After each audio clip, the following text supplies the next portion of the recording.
Corbin Burnes has officially signed with the Arizona Diamondbacks. Did the Mets miss the boat on Corbin Burnes? We're going to talk about that on today's show.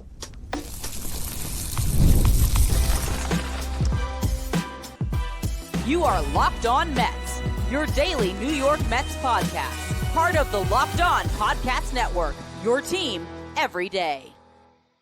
Hello to all you amazing Mets fans. You're watching Locked On Mets, part of the Locked On Podcast Network, your team every day.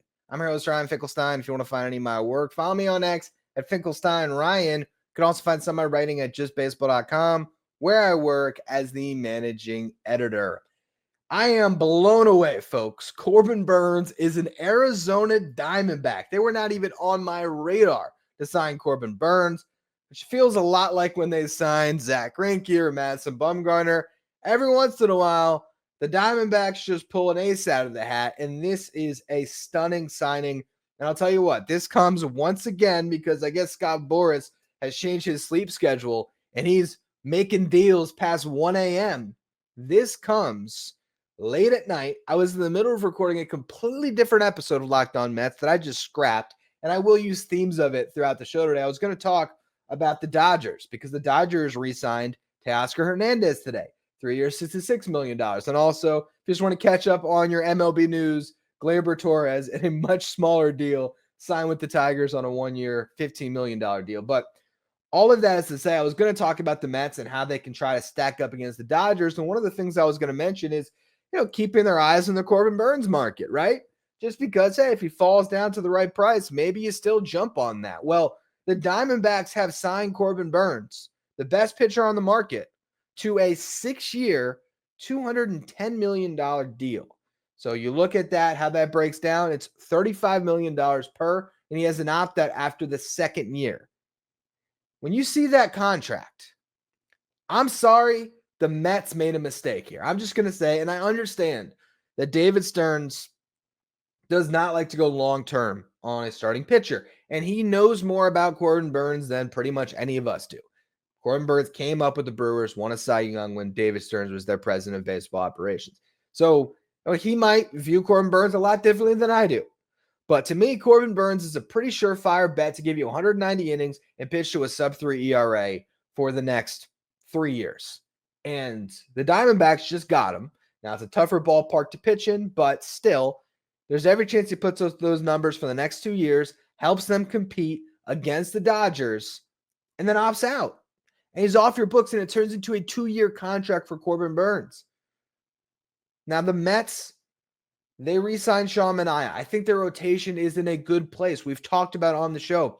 They have 5 starters that I feel good about going into next year. I believe Kodai Senga can bounce back and be an ace again like he was in 2023. I think Sean Manaea can build off of his season being the Mets ace in 2024. I think there's a chance that the Clay Holmes experiment works out very well. And the sinker baller can convert as a starting pitcher, and he can be a viable mid-rotation starter for you. I think Frankie Montas can bounce back the same way we saw Severino and Manaea bounce back for the Mets last year. And I believe in the progression of David Peterson. That's 5 starters. And the Mets have depth arms. They have Tyler McGill. They have Paul Blackburn. They signed Griffin Canning. They have Jose Budo if they need him. They got Brandon Sproat, their top pitching prospect, coming up. They have arms. But if you look at the top of the league, and again, that's what I was going to talk about today, the top of the league, the Dodgers, we'll go through it maybe in the next segment or the final segment. I still got to figure out the structure of my show today because I'm just reacting right now to what just happened. But the Dodgers have a near flawless roster. The Dodgers can roll out a rotation if healthy, and that's a huge if, but still, a rotation come October that might have Blake Snell, Yoshinobu Yamamoto, Tyler Glasnow, and Shohei Ohtani. That could be their 1 through 4, and that's not even mentioning guys that have had a lot of success in the past. They're coming off injury in Tony Gonsolin and Dustin May. The fact that Clayton Kershaw might be coming back as well. They have a ton of pitchers like Bobby Miller, Nick Frasso, Justin Robleski. I think I'm missing one there that are depth for them that for other teams would be in a starting rotation come opening day. They have so much pitching and they have so much top end pitching. So for them, they go into the season just hoping that at least 2 of the 4 of Snell, Yamamoto, Glasnow, and Ohtani is healthy come October. And if they get 3 of them, they are loaded. If all 4 are healthy, good luck beating them. You need aces to combat that. And ultimately, I looked at this market and I thought, all right, well, it does not seem like the Mets are on Corbin Burnes. And Corbin Burnes is probably going to get $245 million. He's going to get the Steven Strasburg contract. He basically gets that a year short, 6 years instead of 7 years with an opt-out. 6 years for Corbin Burnes to me is not an investment I'd be too scared of. I think the Mets maybe dropped the ball here. If they had stayed in on the Corbin Burnes market, could they have gotten in? Are the Diamondbacks a more appealing destination for Corbin Burnes than the New York Mets? Like, if the Mets had the same offer on the table, would he have chosen the D-backs? I mean, maybe he is a West Coast guy. Now he gets the chance to stay in Arizona year-round, spring training, of course, throughout the season. Maybe that is enticing to him. He sees a team that was in the World Series a couple years ago. Maybe all of that plays into it, and we still don't know all the details of the contract. I can actually see if anything else has come to light after just getting the news about this. But it's crazy because the Diamondbacks were a team that we thought was going to shed money, and now they pick up a huge contract. But to me, this is a deal that any team should have been in on. I mean, honestly.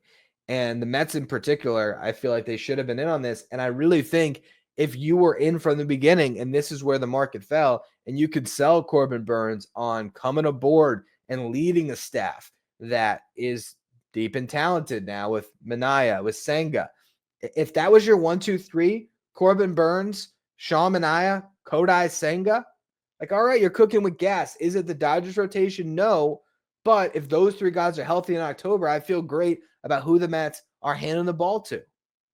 Now I think they're in a position where if they don't land Roki Sasaki, they might be in the market, or they might have to be in the market to pick up an ace at the deadline unless everything breaks right. And Frankie Montas is this year's version of Sean Manaea. Sean Manaea is, himself from last year again. And Kodai Senga reverts back to 2023. Unless all those things happen, you're probably going to need a frontline guy. And at this price point, I feel like if Steve Cohen's sleeping right now, he's going to wake up in the morning and think, man, why were we not in on this more?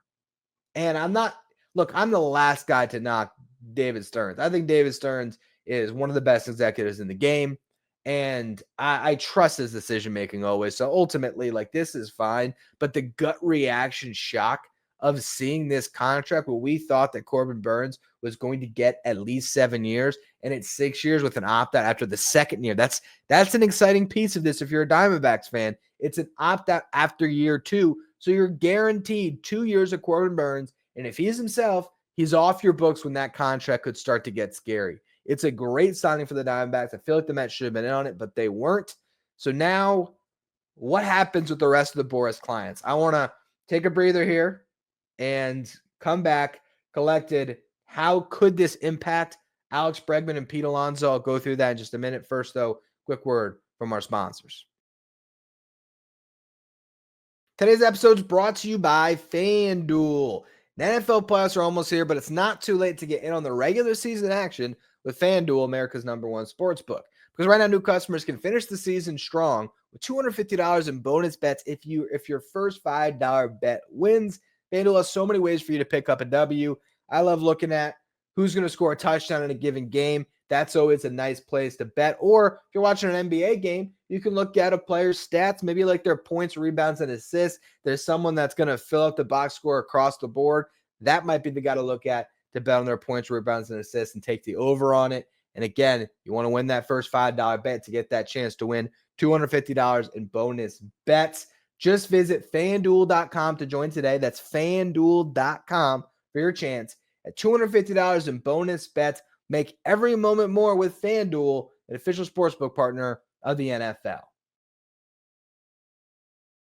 Stay up to date with all the latest in the world of sports when you check out Locked On Sports Today, streaming 24/7 on YouTube. Now, Corbin Burnes falling, I think, does impact the Pete Alonso and Alex Bregman market in some respects because Scott Boras is knocking off his top clients, right?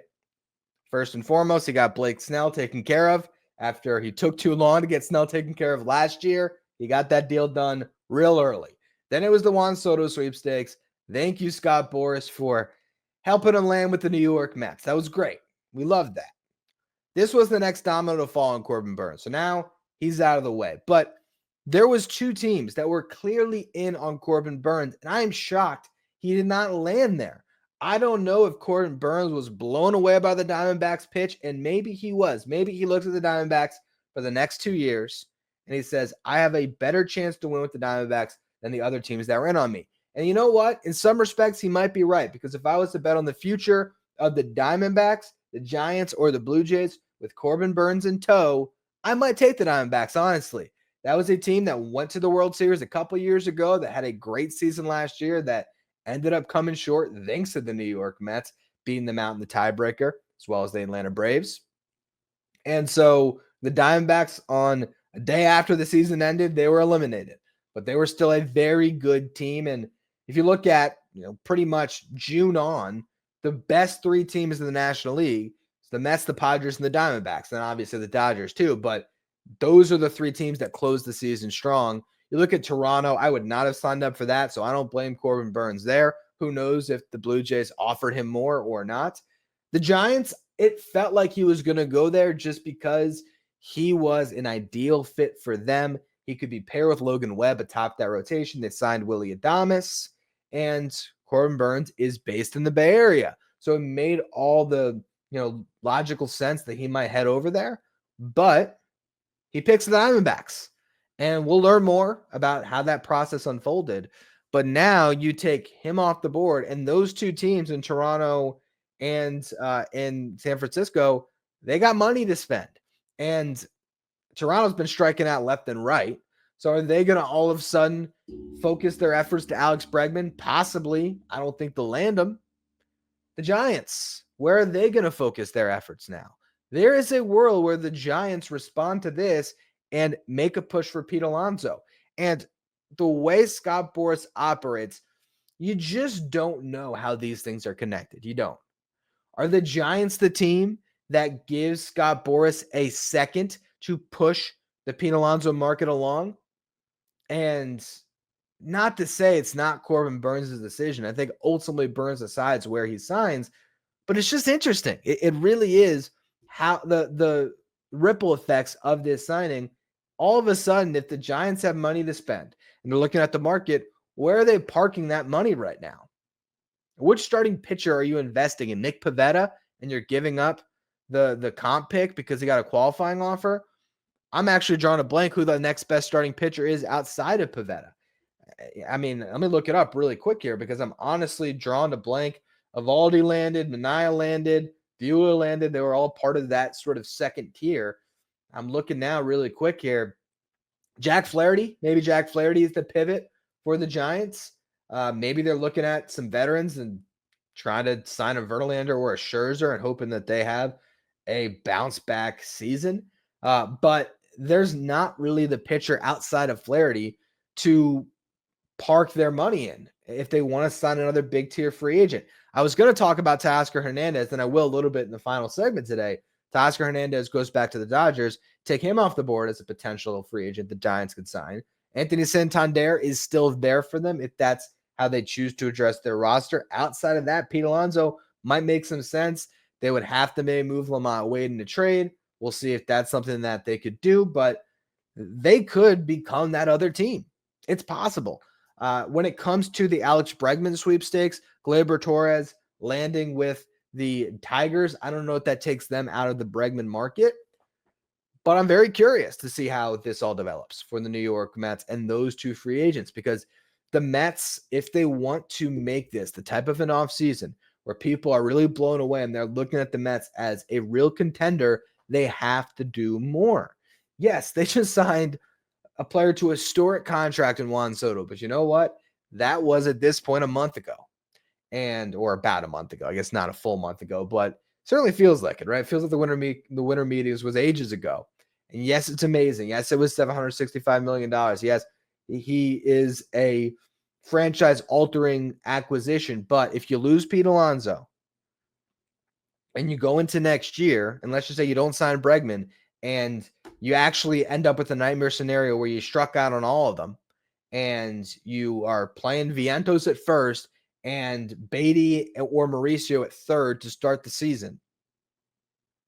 And your rotation, you replace Severino and Quintana with Holmes and Montas, which at best is a lateral move. There's a chance that those two pitchers outperform Quintana and Severino next year. I believe that, especially with the situation that they're in with the Mets compared to wherever Quintana lands and Severino pitching in a minor league ballpark. But the Mets rotation, you can't really say it got better other than the fact that Kodai Senga could be healthy, and that would be obviously a big needle mover. But I think you look at the Mets right now compared to last year's team, without Pete Alonso coming back, without Jesse Winker coming back, without Jose Iglesias coming back, just replacing that production with Juan Soto, yes, they are better, but not markedly better. And there's other teams they're chasing that are better. The Dodgers, we'll talk about in the final segment, they're the best team in baseball on paper, bar none. The Padres are still a very good team. They returned most of the same guys from last year. They haven't really made a big move yet, but we'll see what they do to close out their offseason. Now the Giants look like a more formidable team, bringing in Willie Adames. We'll see if they do anything next.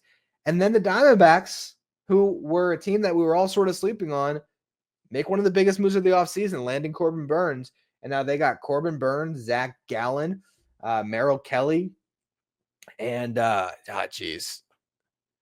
who is Brandon Pfaadt. They got a pretty nice rotation. They got Eduardo Rodriguez.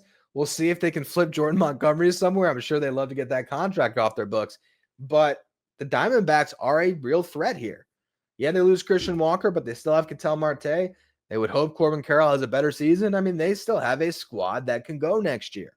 So the Mets, while this isn't a move that directly impacts them, while it never seemed like they were in on the Corbin Burnes market, just imagine how much better they would be right now if they were the team that had snuck in from out of nowhere and signed Corbin Burnes.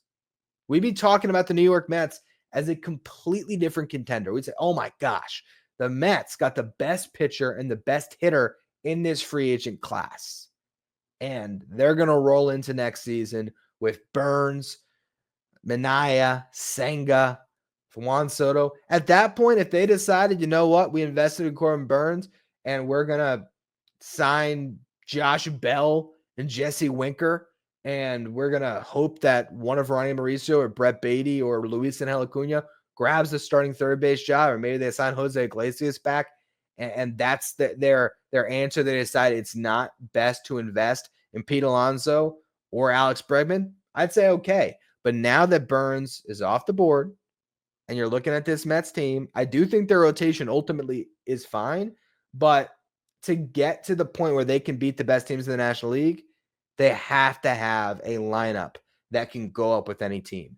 And that's why it's even more pressure now to sign one of those two guys. I want to talk about the Dodgers side of this, what I was going to have the entire show on, what the Dodgers did today with Teoscar Hernandez, what their team looks like, what the Mets are chasing. So we'll go through that in just a minute. First, though, another quick word from our sponsors.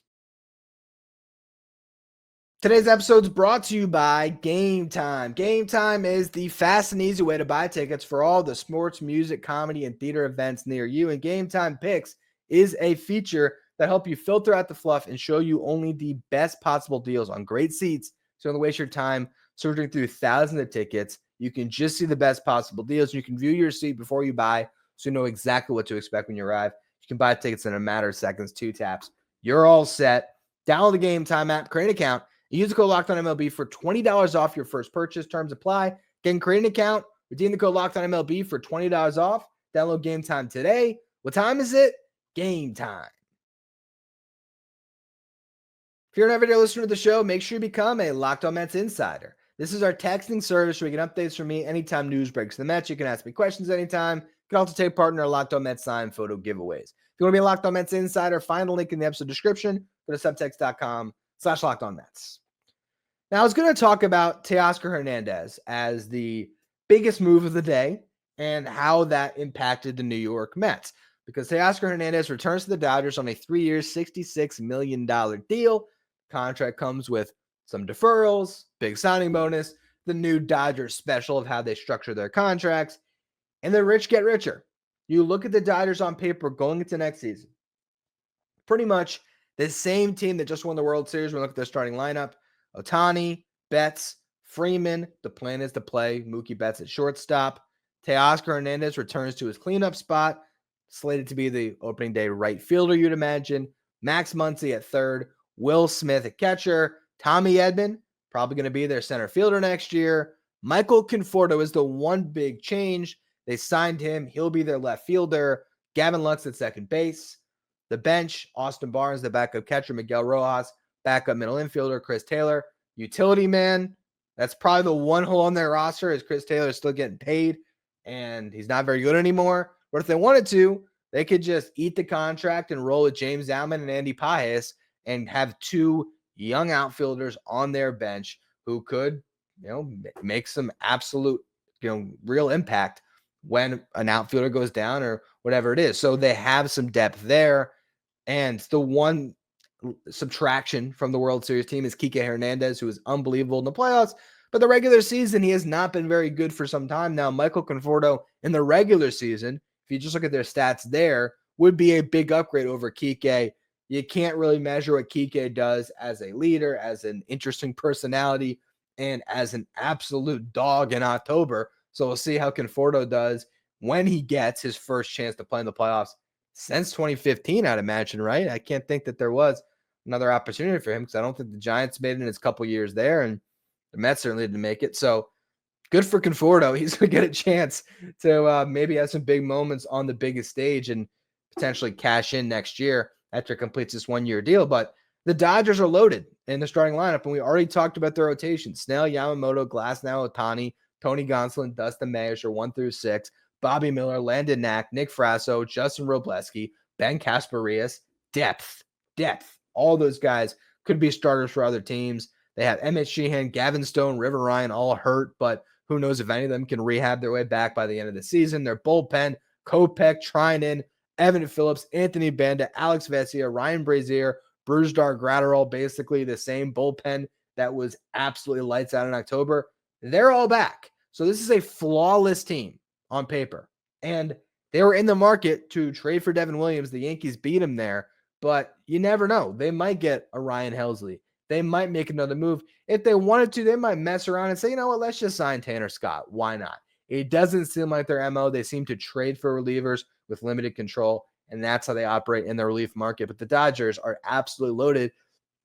That's what you're chasing. And you look at the team that pushed them the most last year in the Padres. What did they have? They had 3 really good starters, Dylan Cease, Michael King, Yu Darvish. They had a bullpen that was absolutely lights out. And then a couple star players that were able to move the needle. Fernando Tatis Jr. had a monster series and nearly carried the Padres past the Dodgers until the bullpen just shut the water on the faucet off and got them to the next round, where then the Dodgers obviously had very little issue ultimately knocking out the Mets and the Yankees. So you look at that model, what the Padres did to be close, and you need to be fundamentally sound defensively. You need to have some star players. You need to have at least a couple horses you can trust in the rotation, and you need to have the type of bullpen that can just completely stop a loaded lineup.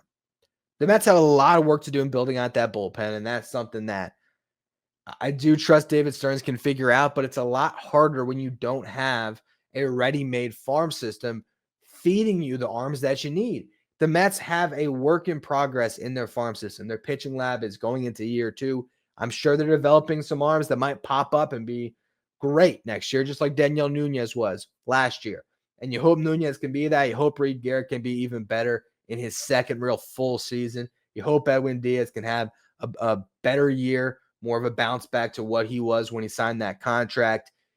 You hope the Mets maybe go out and they spend some money on a Tanner Scott themselves just to get a little bit closer and build out a bullpen that can be feared, because the rotation, I think, is pretty much set.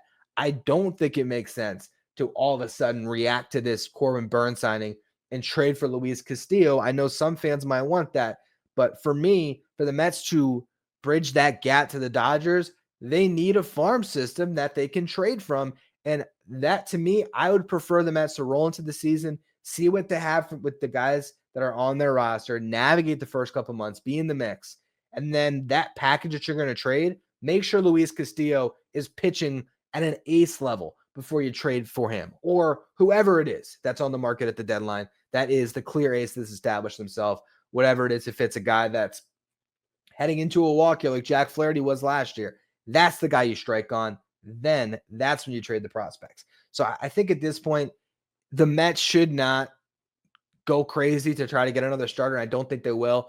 Hopefully they end up with Roki Sasaki, and that would change the entire complexion of their offseason, because now Sasaki can be that high upside starter that's added into the fold. That could be their ace if everything breaks right. But it really comes down to Alonso and Bregman for me. And I'm not saying the Mets have to sign both, but if the prices drop, you got to be on the market. You have to be in the mix to potentially do that, because if ultimately both those guys take less years than expected, and Steve Cohen can throw that pocketbook out there and make a huge set of moves where you can argue the three best bats in this class, Soto, Bregman, Alonso. Now, granted, you might say, oh, Teoscar, Anthony Santander, Willie Adames are also really good bats, but I'd maybe say those are the three most impactful bats that were on the market. The Mets get all of them, and now you roll into next year, and you have Bregman at third, so your infield defense is significantly better. Vientos at DH. Pete Alonso is your first baseman again. You have Juan Soto in the outfield with Brandon Nimmo, and then your defensive specialists, whether it's Siri or Tyrone Taylor. You got McNeil as the opening day second baseman, but you have a ton of kids that are competing to grab that spot for him. I think that brings the best out of McNeil, and it also could bring the best out of one of those kids where maybe Acuna steals that job. And of course, you have the best shortstop in baseball in Francisco Lindor, and you hope Francisco Alvarez can start to continue to make that climb as one of the better catchers in baseball. Then you're talking about a lineup that stacks up with the Dodgers, right? We're in a playoff series, and the New York Mets can hit their way to the World Series if they face them in an NLCS rematch. You'll still have to figure out the pitching. You hope the bullpen's great. You hope that enough starters establish themselves where you have 3 or 4 where you can hand the ball to and feel good about it. You really hope that all that breaks for the Mets. But at this point, for this offseason, all eyes are still on Pete Alonso and Alex Bregman. And I think the fact that Corbin Burnes did not sign where we were expecting him to, and he made the Diamondbacks a team that can really be feared going into next year, I think that does ratchet up the pressure a little bit on the Mets to make sure they land at least one of those two. They have to land one of the two. And obviously, Pete Alonso is the most likely one. But the pressure ratchets up a little bit to even try to get both. So we'll see. I think Scott Boras now clearly is going to have those two guys top of mind to try to get them signed maybe before New Year's or shortly after. And so hopefully we get some resolution. That's funny. Resolution. Some resolution on Bregman and Alonso here, where it's not a New Year's resolution, boom. But yeah, hopefully that comes soon, and hopefully one or both lands with the Mets. But this is a crazy signing. Scott Boras cooking with gas late at night. Seems like that's his new way to operate. Looking forward to tomorrow night. Pete Alonso returning to the Mets at 1:45 a.m. I guess I'm staying up late from now on to make sure that I never miss one of these moves. Appreciate all of you who tuned into today's show. If you want to be a Locked On Mets insider, find a link in the episode description. If you are listening on the audio side of things, follow, rate, and review wherever you get your podcasts. If you're watching on YouTube, hit that subscribe button. You can follow me on X at Finkelstein Ryan. Follow the show at Locked On Mets. Thank you for making Locked On Mets your first listener, your first watch every day. Not for your second watch. Head over to YouTube and check out the first ever 24/7 streaming channel covering everything the world of sports. Of course, that is Locked On Sports Today with our local hosts from each team, league-wide hosts from each league by Locked On Sports Today, streaming 24/7 on YouTube.